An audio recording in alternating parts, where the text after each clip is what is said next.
Halo Sobat Ila, jumpa lagi dengan saya di Ila Normi Channel.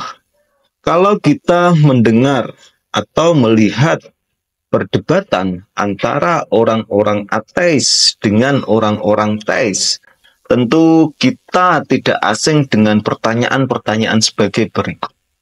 Kalau Tuhan itu maha baik, kenapa ya masih ada kelaparan di dunia ini? Atau pertanyaan sebaliknya, kalau hidup ini cuma kebetulan, kenapa ya manusia itu tetap mencari makna dalam kehidupan ini? Selain pertanyaan-pertanyaan seperti yang saya ucapkan tadi, tentu kalian juga tidak akan asing dengan pernyataan-pernyataan sebagai berikut. Tuhan, kepercayaan tentang Tuhan itu hanyalah sebuah dongeng yang kuno, atau pernyataan yang seperti ini. Tanpa Tuhan, hidup ini tak lebih dari angka-angka tanpa arti.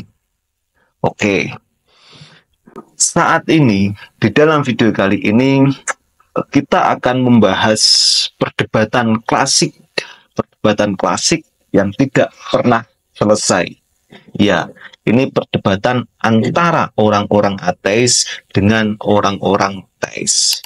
Siapa yang sebenarnya lebih rasional di antara keduanya, atau siapa yang di sini di dalam perdebatan ini cuma ikutan belaka? Mari kita bahas.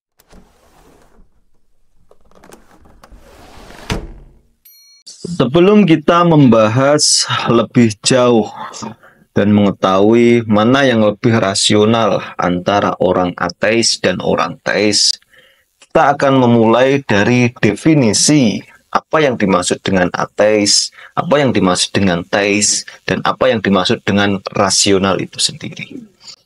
Kita mulai dengan ateis. Ateis secara sederhananya itu adalah sekumpulan orang-orang yang tidak percaya dengan adanya Tuhan. Mereka ini bilang, orang-orang ateis ini bilang Tuhan itu tidak ada, karena Tuhan itu tidak bisa dibuktikan secara empiris. Sementara sebaliknya, apa yang dimaksud dengan teis, yaitu sekumpulan orang yang percaya dengan adanya Tuhan. Biasanya orang-orang teis ini masuk ke dalam berbagai macam agama, misalkan Islam, Kristen, Yahudi, Hindu, atau Buddha. Selanjutnya, apa yang dimaksud dengan rasional? Rasional itu berasal dari kata Latin yaitu rationalis, yang berarti berakal atau berpikir secara logis. Nah, dalam berbagai macam konteks, kata rasional itu merujuk pada penggunaan akal sehat dan logika manusia. Pertimbangan yang masuk akal dalam apa? Dalam mengambil keputusan. Dalam mengambil keputusan atau menyusun argumen atau memahami suatu hal. Dan perlu diketahui di sini bahwasannya rasional itu tidak harus selalu dibuktikan secara empiris. Walaupun empiris itu dapat menunjang apa yang dikatakan rasional tadi. Selain itu, di sini juga perlu dicatat bahwasannya orang-orang ateis ini bukan berarti mereka itu jahat karena tidak mengenal Tuhan. Dan begitu sebaliknya, orang-orang teis ini juga bukan berarti pasti dia baik karena mengenal Tuhan. Nah, perdebatan antara orang-orang ateis dengan orang-orang teis ini bukan siapa yang lebih mulia sebetulnya, tapi perdebatan ini siapa yang lebih masuk akal. Debat ini bukan hanya soal argumen saja di sini, tetapi ini tentang identitas, tentang warisan, atau bahkan di sini tentang harga diri. Diri tentang apa? Ya, harga diri untuk mempertahankan argumennya, bahwasanya apa yang dia yakini tentang adanya Tuhan, apa yang dia yakini tentang tidak adanya Tuhan itu bisa dipertanggungjawabkan dengan logika yang rasional. Dalam mempertahankan keyakinannya, kedua kelompok besar ini, kelompok ateis dan kelompok teis ini tentu mempunyai dasar argumen yang sangat kuat sekali. yang dimana argumen-argumen dari kaum atau kelompok ateis dan teis ini tentunya mereka anggap rasional semua. Nah, kira-kira apa argumen yang biasanya mereka kemukakan ketika berdebat? Kita mulai dari argumennya orang-orang ateis dulu. Ada 3 poin besar argumen yang biasanya itu diucapkan oleh kelompok atau orang-orang ateis ini. Argumen yang pertama yaitu tentang problem of evil atau masalah kejahatan. Argumen ini sebetulnya sudah diucapkan oleh sejak zaman Yunani kuno, yaitu favoritnya tokoh Epicurus, terus diangkat lagi oleh tokoh yang bernama David Hume. Gini logikanya argumennya. Kalau Tuhan itu maha kuasa, pasti bisa mencegah kejahatan. Kalau Tuhan itu maha baik, pasti dia mau mencegah kejahatan. Tapi buktinya sampai saat ini, sampai detik ini kejahatan masih banyak banget. Jadi kesimpulannya Tuhan pasti tidak ada. Itu argumen dari argumen pertama dari kelompok ateis, masalah kejahatan atau problem evil. Selanjutnya, argumen yang kedua biasanya itu tentang ilmu pengetahuan. Lah, kelompok ateis ini biasanya menunggangi adanya sains atau ilmu pengetahuan yang dimana mereka meyakini bahwasanya dengan ilmu pengetahuan saja cukup menjelaskan segalanya. Misalkan dari penciptaan alam semesta, seperti yang diutarakan oleh Hawking misalkan. Nah, Hawking pernah menyatakan bahwasanya penciptaan alam semesta ini sudah bisa dijelaskan secara detail dengan sains atau ilmu pengetahuan. Nah, ketika ilmu pengetahuan sudah menjelaskan secara detail tentang penciptaan alam semesta ini, tentu di situ kata Hawking itu tidak ada tempat lagi bagi Tuhan. Nah, maka dari itu mereka jadikan pernyataan Hawking ini atau ilmu pengetahuan ini sebagai dasar bahwasanya Tuhan itu tidak ada. Selanjutnya biasanya argumen dari kelompok ateis ini yang ketiga yaitu tentang empirisme dan skeptisisme, yang dimana adanya Tuhan itu harus dibuktikan secara empiris.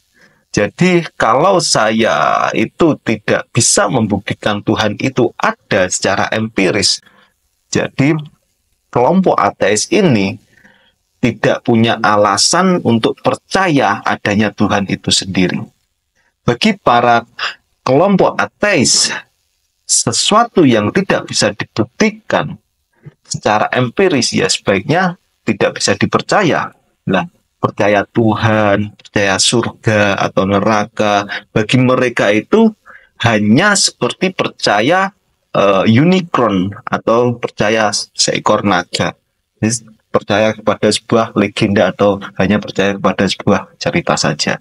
Nah, itu biasanya argumen-argumen yang dikemukakan oleh kaum ateis.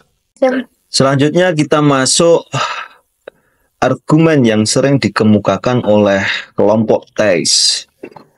Karena di sini banyak orang yang berpikir bahwasanya orang-orang teis itu percaya itu hanya karena doktrin saja. Tetapi sebenarnya banyak tokoh-tokoh dari kelompok teis ini juga mendasarkan kepercayaannya kepada Tuhan itu dengan pikir logis. Argumen yang sering dikemukakan itu, argumen utamanya biasanya ada 3, seperti kelompok ateis tadi. Yang pertama yaitu fine tuning of the universe. Di sini ada seorang filosof Kristen yaitu William Lane Craig yang bilang alam semesta ini terlalu presisi untuk dibilang kebetulan. Adanya gravitasi, oksigen, matahari. Nah, semuanya itu pas banget untuk kehidupan. Kalau satu parameter saja berubah sedikit, manusia itu tidak akan pernah ada di dalam dunia ini. Nah, masuk akal nggak sih ketika semua itu, presisinya alam semesta itu disebut kebetulan? Nah, di sini kelompok dari orang-orang teis ini menganggap bahwasanya semua yang presisi yang ada di alam semesta ini tentu ada yang menciptakan, yang dianggap yaitu Tuhan. Selanjutnya, argumen yang kedua biasanya yang dikemukakan oleh orang-orang teis ini yaitu argumen tentang moralitas universal. Di sini ada seorang tokoh C.S. Lewis yang dulunya itu seorang ateis, lalu C.S. Lewis ini menjadi seorang teis. Beliau bilang seperti ini, kalau nggak ada Tuhan, dari mana kita tahu apa itu baik dan jahat? Misalnya seperti ini. Penjelasannya, kalau semua moral, kalau semua etika itu hanya produk dari budaya, artinya membunuh, memperkosa, mencuri, itu tidak selalu salah secara mutlak.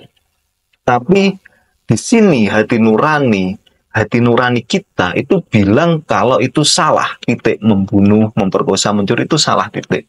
Lah, dari mana kira-kira perasaan mutlak itu kalau tidak berasal dari sebuah kekuatan yang super, yaitu Tuhan Yang Maha Esa.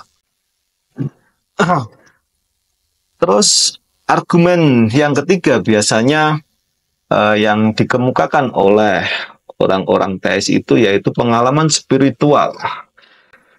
Pengalaman spiritual yang dirasakan oleh jutaan umat manusia yang ada di dunia ini. Pengalaman spiritual tentang adanya Tuhan. Lah, tentu saja itu sangat anomali sekali ketika itu dikatakan sebuah ilusi. Masa orang satu dunia yang mempunyai pengalaman yang sama tentang ketuhanan itu disebut ilusi semua? Tentu di sini tidak masuk akal juga. Lah, selain itu ada tokoh dari dunia Islam yaitu Imam Ghazali di dalam Ihya Ulumuddinnya bilang, Imam Ghazali pernah bilang hati manusia itu punya kemampuan menangkap kebenaran yang tidak bisa dijangkau oleh logika, yaitu sesuatu yang gaib tadi. Lah, banyak orang-orang teis ini gak hanya lewat akal saja, tetapi orang-orang teis ini juga mempercayai pengalaman batinnya, pengalaman supernaturalnya. Misalkan adanya doa yang terkabul, terus adanya perasaan damai ketika saat beribadah, terus mimpi-mimpi tentang spiritual. Nah, pengalaman-pengalaman seperti itu seringkali dijadikan dasar, pengalaman-pengalaman individu itu seringkali dijadikan dasar bahwasanya Tuhan itu ada. Kenapa bisa dijadikan dasar? Ya karena pengalaman-pengalaman secara individu itu dirasakan oleh jutaan orang yang ada di dunia ini. Nah, tentu saja pengalaman yang dirasakan jutaan dari orang-orang yang ada di dunia ini tentu saja bukan cuma ilusi. Oke Sobat Ila, jadi siapa yang lebih rasional? Kaum ateiskah yang minta bukti pakai logika dan skeptis terhadap tradisi agama, atau kaum teis yang melihat alam semesta ini sebagai desain dan moralitas sebagai tanda keberadaan Tuhan? Ya, kalau menurut saya pribadi jawabnya tergantung. Tergantung kamu percaya kebenaran itu harus terbukti atau kebenaran itu kadang harus dijalani. Tetapi satu hal yang pasti, manusia itu tidak akan bisa hidup tanpa sebuah pertanyaan. Selama manusia masih bertanya, kenapa aku hidup? Debat antara kalangan ateis dan teis ini akan terus hidup.